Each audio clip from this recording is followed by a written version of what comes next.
नमस्कार, आप देख रहे हैं एबीपी न्यूज। मैं हूं आपके साथ शोभना यादव। मैं और शिरीन लगातार आपके साथ बने हुए हैं। ऑपरेशन व्हाट्सएप आप देख रहे हैं और इस समय की बड़ी खबर के साथ दोपहर 2 बजे का बुलेटिन हम आप तक पहुंचाना चाहेंगे। बड़ी खबर यह है कि प्रभाकर सैल के वकील तुषार खंडारे ने बड़ा दावा किया है एबीपी न्यूज पर। उनका कहना है कि शाहरुख खान एंड टीम और प्रभाकर सैल के बीच पैसे का लेन देन हुआ। प्रभाकर सैल के वकील तुषार खंडारे का बड़ा दावा एबीपी न्यूज पर। आर्यन खान के गिरफ्तारी के बाद यह पैसे का लेन देन हुआ। शाहरुख खान एंड टीम यानी पूजा ददलानी, जिनका नाम, जो कि उनकी मैनेजर है, उनका नाम सामने आ रहा है। तमाम हमारे साथ मेहमान जुड़े हुए हैं। जानी मानी वकील आभा सिंह हमारे साथ मौजूद है। प्रभाकर सैल के वकील तुषार खंडारे भी हमारे साथ मौजूद है। तुषार खंडारे, बड़ा दावा, बड़ी बात इस समय आप एबीपी न्यूज पर कह रहे हैं कि शाहरुख खान एंड पार्टी की तरफ से यह पैसे का लेन देन प्रभाकर सैल के साथ किया गया।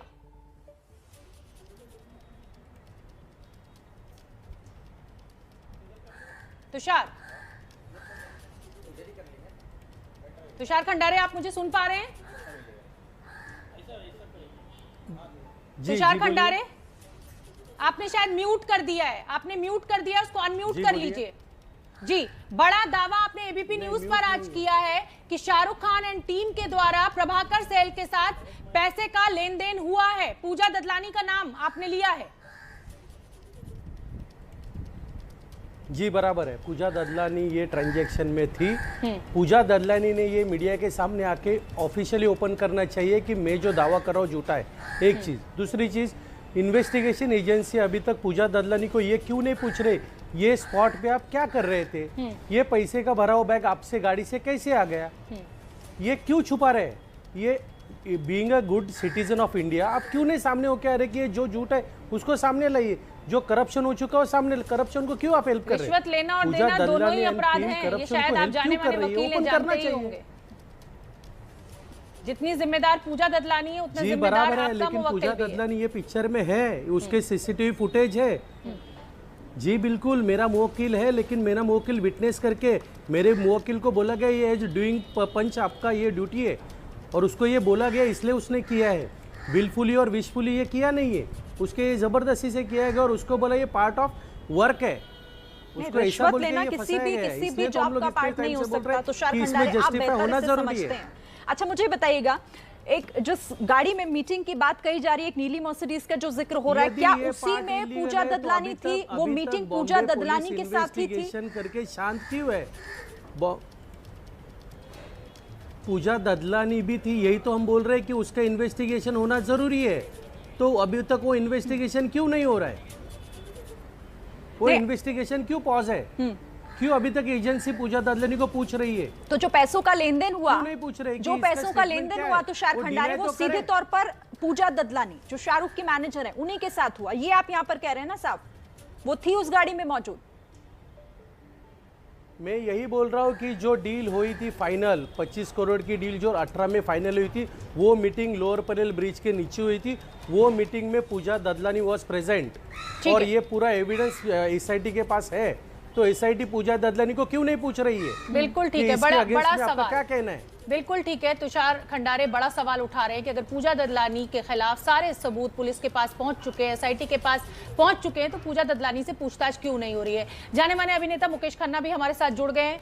मुकेश जी, बड़ा खुलासा कर रहे हैं, ये इलीगल एक्ट को सपोर्ट क्यों कर रहे हैं? बिल्कुल ठीक है।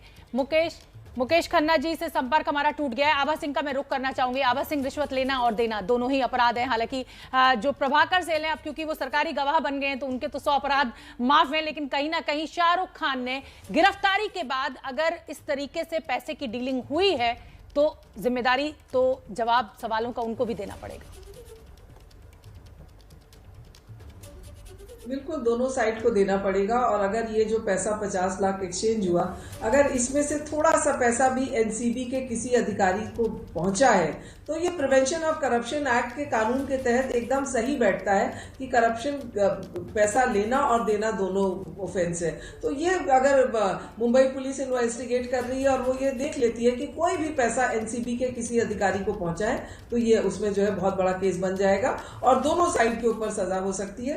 तो इसमें मैं सोच रही हूँ कि इसके बाद कम से कम असहाय लोगों पे जो झूठे केस किए जा रहे थे वो नहीं होंगे, क्योंकि सिर्फ एनसीबी नहीं, आप ईडी देख लीजिए, आप सीबीआई देख लीजिए, आप मुंबई पुलिस देख लीजिए, एकदम पुलिस कमिश्नर तो खुद भाग गए हैं, वो एक्सटॉर्शन के केसेस में फंसे हुए हैं। तो ये पुलिस और एजेंसीज अगर एक्सटॉर्शन खुद कर रही है पैसे का, इससे सवालों के घेरे में, बिल्कुल जैसा आप कह रही हैं, जांच अधिकारी भी सवालों के घेरे में है, उस एजेंसी पर भी सवाल उठेंगे इस पूरे प्रकरण के सामने आने के बाद। ठीक है, आप रहिए हमारे साथ आबा सिंह जी।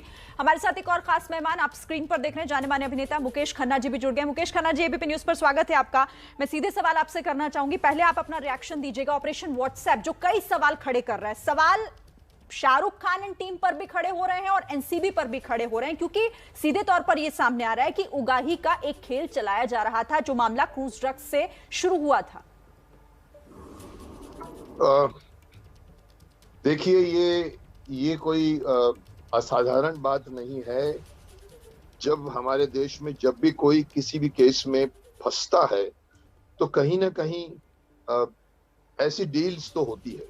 अब मुझे नहीं मालूम अगर ये बात सच है तो गलत है, और अगर ये सच नहीं है तो हम गलत हैं, क्योंकि ये तो कहीं ना कहीं कोई भी बाप अपने बेटे को बचाने के लिए किसी भी हद तक जाएगा, जिसे आप रिश्वत कह सकते हैं, जिसे आप घूस कह सकते हैं, लेकिन एक प्रवृत्ति तो हर आम इंसान में है, चाहे वो सेलिब्रिटी हो, चाहे वो एक नॉर्मल आदमी हो, चाहे वो पॉलिटिशियन हो, चाहे वो अगर बाप है और अगर बेटा अगर फंसा हुआ है तो किसी भी हद तक वो जाएगा। तो I don't know whether this is true, but if it is true, he will be accused, definitely he should be accused, he will be accused। Mukesh ji, जो कानून है देश का वो भावनाओं से नहीं चलता है, रिश्वत देना लेना दोनों ही अपराध है। लेकिन मेरा सवाल इससे इतर आपसे ये है कि जिस तरीके से लगातार बॉलीवुड की तरफ से एनसीबी के ऊपर ये आरोप लगाए जा रहे हैं कि बॉलीवुड को निशाना बनाया जा रहा है, बॉलीवुड को टारगेट किया जा रहा है, चाहे सुशांत सिंह आत्महत्या मामला हो और चाहे अब ये आर्यन खान की गिरफ्तारी हो, रिया चक्रवर्ती की गिरफ्तारी हो, क्या आपको ऐसा लगता है कि आप इससे सहमत हैं कि एनसीबी के जो काम करने का तरीका है वो सवालों के घेरे में है? नहीं, देखिए, बॉलीवुड कहो या हमारी फिल्म इंडस्ट्री कहो या हमारी सेलिब्रिटीज कहो, ये आम तौर पर कैमरे के सामने रहते हैं। यू सी, अगर एक केस में 10 आदमी फंसते हैं, जैसे इस केस में बहुत लोगों का नाम आया है, लेकिन न्यूज चैनल्स या जर्नलिस्ट किसको ज्यादा मुखरित करेगा? जो सेलिब्रिटी है। अब इस पूरे केस में आर्यन वाज द फेस जिसको दिखाने से आपकी न्यूज बनती है, जो आपकी भी अपनी इंटेंशंस है, जो सही भी नहीं है और भी है, पर औरों को दिखाने का कोई मतलब नहीं है। पर अगर आप कहो बॉलीवुड को टारगेट किया जा रहा है तो गलत है। बॉलीवुड का कोई आदमी अगर इन्वॉल्व हो जाता है तो बॉलीवुड वाले दूसरे लोग खड़े क्यों हो जाते हैं? क्यों बोलते हैं कि बॉलीवुड को टारगेट? अरे भाई, आपका एक बंदा अगर दिखा है, चाहे वो सुशांत मर्डर केस में हो, चाहे वो पोर्नोग्राफी केस में हो, चाहे वो आज के केस में हो, अगर एक सेलिब्रिटी अगर एक्सपोज हुआ है तो आप लोगों को ये इंटेंशन होना चाहिए कि क्या ये सच है कि गलत है। आप उसको गलत तो नहीं मान सकते पहले जस्ट बिकॉज वो आपकी फैमिली का है। कोई माँ ये नहीं कहती कि मेरा बेटा ड्रग्स लेता है। जब उस किसी माँ को बोलो ना कि तेरा बेटा ड्रग्स, अरे मेरा बेटा ड्रग्स ले ही नहीं सकता, क्योंकि वो किसी को बता के ड्रग्स नहीं लेता। इस केस में भी अंदर की बात क्या है वो आर्यन जाने, शाहरुख खान जाने, एनसीबी जाने, न मैं जानता हूं ना आप जानते। We are in no position to comment on it, but ये बात गलत है कि बॉलीवुड को टारगेट किया जा रहा है। मैं इससे सहमत नहीं। ठीक है सर। मुकेश जी, रहिए आप हमारे साथ। आप हमारे साथ ज्यादातर नहीं रह सकूंगा जी। अच्छा, ठीक है, और कुछ पूछना तो पूछ लीजिए। ठीक है। अच्छा, मुझे ये बताइए, आप कह रहे हैं कि बॉलीवुड को टारगेट नहीं किया जा रहा। इस पूरे प्रकरण को आप भी देख रहे होंगे लगातार न्यूज के माध्यम से, एबीपी न्यूज का एक खुलासा भी आपने देखा होगा। आपको क्या समझ में आ रहा है कि आखिर इसमें भूमिका तो कई लोगों की सवालों के घेरे में है, लेकिन आखिर फिर इसकी शुरुआत किस तरह से और क्यों हुई?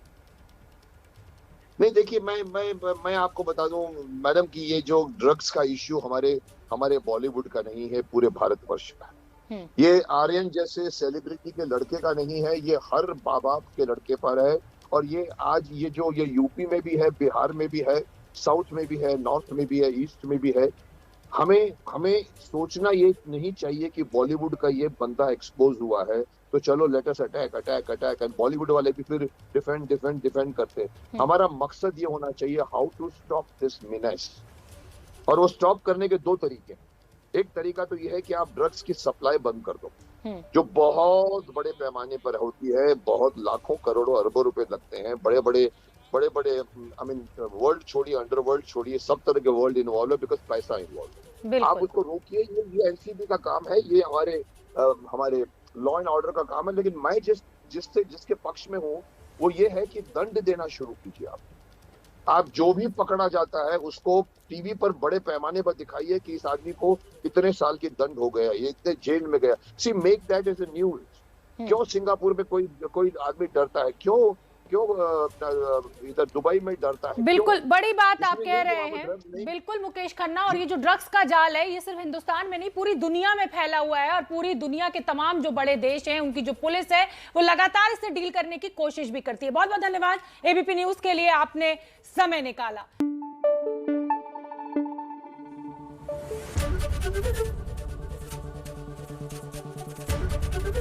एबीपी न्यूज आपको रखे आगे।